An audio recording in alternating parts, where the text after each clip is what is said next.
আনুমানিক ৬ থেকে ৭০০ বছর আগে ইসলাম প্রচারের উদ্দেশ্যে বাংলাদেশে আসেন হাজী নূর মোহাম্মদ শাহ আল আরাবী।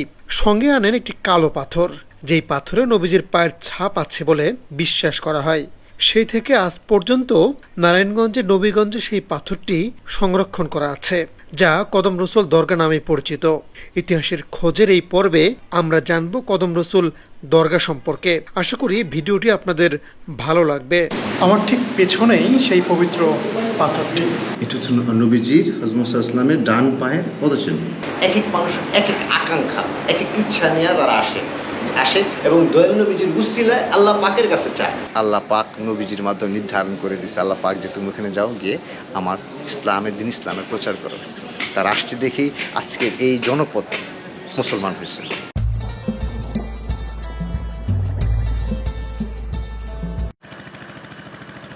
নৌকায় করে শীতলক্ষা নদী পার হচ্ছে, গন্তব্য কদম রসুল দরগা। যখন থেকে শুনেছি নবীজির পায়ের ছাপ সহ একটি পাথর এখানে আছে, তখন থেকে এটা দেখার ইচ্ছা জাগে।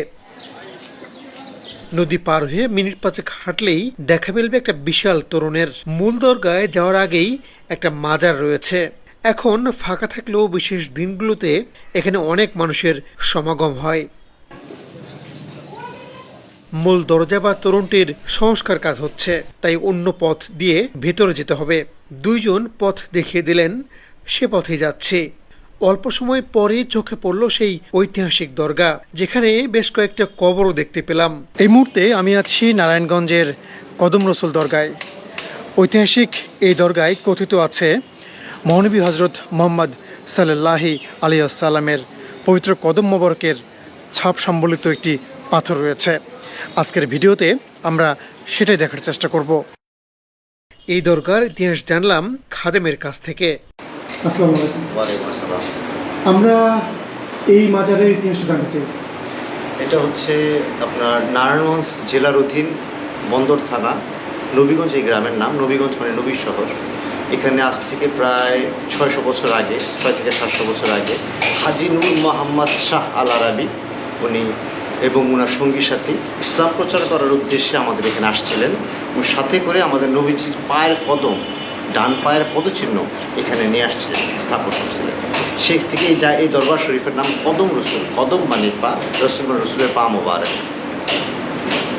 তখন থেকে এটা এখন এখানে আছে, তখন থেকে এটা এখন এখানে স্থাপিত আছে।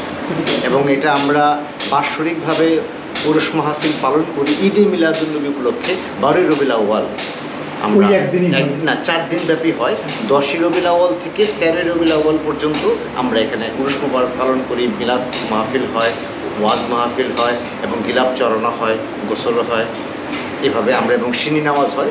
অনেক লক্ষ লক্ষ আমার সুন্নি জামাতের লোক এবং আপনার যারা নবীর ভক্ত, তারা সব আশেকান, তারা সবাই এখানে সমবেত। দেশের বাইরে থেকে কেউ আসেন? দেশের বাইরে থেকে খাজা বাবার দরবার থেকে আসেন, খাদেম সাহেবরা আসেন, ঠিক আছে। এবং অন্যান্য আরও অনেক দেশ থেকে আসেন। সৌদি আরব থেকে কেউ আসছে? না, সৌদি আরব থেকে কেউ আসেন আমার জানার মধ্যে না। এরপর বিশেষ সেই পাথরটি দেখলাম।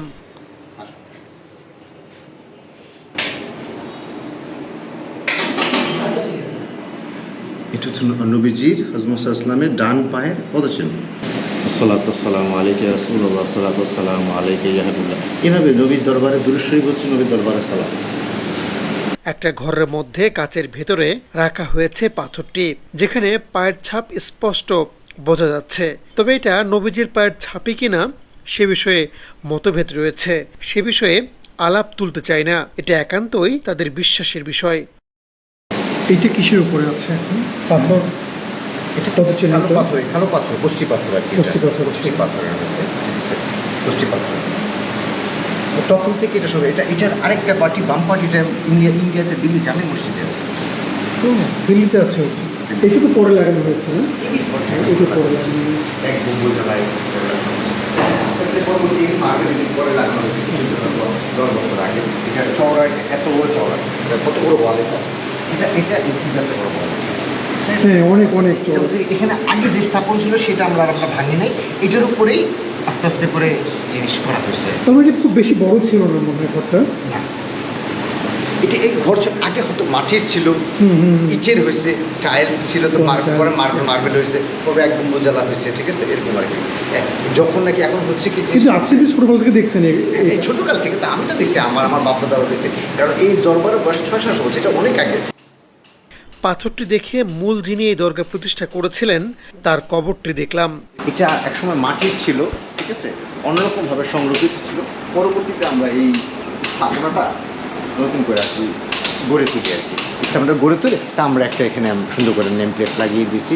ইনিই হচ্ছেন এই দরবার শরীফের প্রতিষ্ঠাতা, মালিক এবং প্রধান খাদেম। ইনি এবং ওনার সঙ্গী সাথী যারা আছে এখানে, যারা এখানে সাহিত্য আছে, ইনি তো আমাদের দেশের না না ইয়েমেন থেকে। আচ্ছা, উনি আসছিলেন? হ্যাঁ, এই জন্য ওনার নাম হাজী নূর মাহমদ আল আরাবি, ঠিক আছে, ইনি নিয়ে আসছিলেন। আমাদের দেশের এখানে কেউ নেই। তারপর উনি হচ্ছে এখানে বসবাস করতেন, বসবাস ওনার পরিবার নিয়ে। এবং আমরা হচ্ছে ওনার বংশধর। কতজন আসছিলেন ওনারা? ওইটা আমাদের সঠিক আমাদের জানা নেই।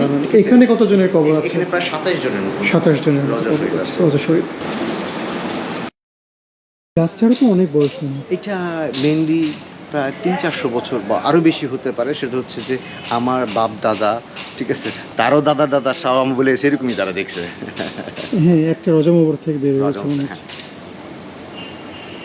কাঠগোলাপ, এটা কাঠগোলাপ, এবং আমরা দরবারি লাইনে এটার ভাষা হচ্ছে ইয়াসিন ফুল। ইয়াসিন ফুল। এরপর যিনি দায়িত্বে ছিলেন তার কবরও আছে এখানে। তারা সবাই আরব অঞ্চল থেকে এসেছিলেন। দিয়ে গেছে যে কদম ওয়ারের খেদমতের জন্য। আচ্ছা, মানে ইনি পরে আসছিলেন, তারপর ওনার পরে ইনি খেদমত করছিলেন। হ্যাঁ, নিয়ে আসছিলেন মিশর থেকে ওনার সঙ্গী সাথী পরিবার নিয়ে। এটা ওনার রওজা শরীফ, আর ওনার পাশে আরও 2 জন সাহিত্য আছে। এটা ওনার শাহজাদা, 2 শাহজাদা একসাথে। প্রতি সপ্তাহে আমরা 7 দিন করে এখানে সময় দিই, এটা সেবা যত্ন খেদমত করি আর কি। মানে 7 দিন আপনি এখানে 7 থাকবেন? দিন আমি এখানে থাকবো, এখানে থেকে এটার খেদমত করবো। পুরো দরবারের দায়িত্ব আর কি আচ্ছা। আমার কাছে আর কি থাকবে। 7 দিন আমি এটা দেখাশোনা করবো, খেদমত করবো। এখানে আরেকজন বাবা জান আছে, বাবা হযরত কামাল শাহ, ঠিক আছে, উনিও পরবর্তীতে আসছেন এই কদম ওয়ারের খেদমত করার জন্য। একটা 1 গম্বুজ মসজিদও আছে, সেটাও দেখে নিলাম। যদিও বর্তমানে সেই মসজিদ সংস্কার করে বড় করা হয়েছে। এই জায়গাতেই কেন মানে ওনারা আসছিলেন? এটি হচ্ছে আল্লাহর সবচেয়ে মারফত লেখলা। যেমন খাজা বাবাকে পাঠাইছে সুলতানে হিন্দ করে, আজমির শরীফ কেন গেছে, তাকে ওখানে পাঠানো হয়েছে। এই জগৎটাই আলাদা। এই জগতে নবীর দরবার থেকে, অলি দরবার থেকে যেখানে পাঠানো হয় যে তুমি ওইখানে যাও, ওইখানে গিয়ে ইসলাম প্রচার করো। আমার খাজা বাবা যেমন আদেশ পাইছে নবীর দরবার থেকে, মদিনা শরীফ থেকে, ঠিক আছে, নবীজি বলছে তুমি চলে যাও আজমির শরীফে, এবং সুলতানে হিন্দ করে তাকে পাঠানো হয়েছে নিশান দিয়ে, ঠিক আছে, সুলতানে হিন্দ। এই জন্য বলা হয় সুলতানে হিন্দ, খাজা গরিবে নওয়াজ। রুহানি জগতে যেটা বললাম যে এখানে কেন, সেটা হচ্ছে যে জায়গা থেকে পাবে, টিকিট পাবে, যে জায়গায় বলা হবে যে তুমি ওই জায়গায় যাও, ঠিক ওখানেই সে যাবে এবং ওখানে সে আসবে। যার পয়েন্ট আল্লাহ পাক নবীজির মাধ্যমে নির্ধারণ করে দিচ্ছে। আল্লাহ পাক যে তুমি ওখানে যাও, গিয়ে আমার ইসলামের দিন, ইসলামের প্রচার করো। তার আসছে দেখেই আজকের এই জনপদ মুসলমান হয়েছে। ঢাকা থেকে খুব সহজে এখানে আসা যায়। প্রথমে আপনাকে আসতে হবে নারায়ণগঞ্জে, হাজীগঞ্জ ঘাট থেকে নৌকায় করে পার হতে হবে, এবং তারপর যে কাউকে বললে দেখে দেবে এই কদম রসুল দরগা। ভিডিওটি ভালো লাগলে আমার ফেসবুক পেজটি ফলো দিয়ে রাখবেন। একই সঙ্গে আমার ইউটিউব চ্যানেলটি সাবস্ক্রাইব করতে পারেন। ধন্যবাদ।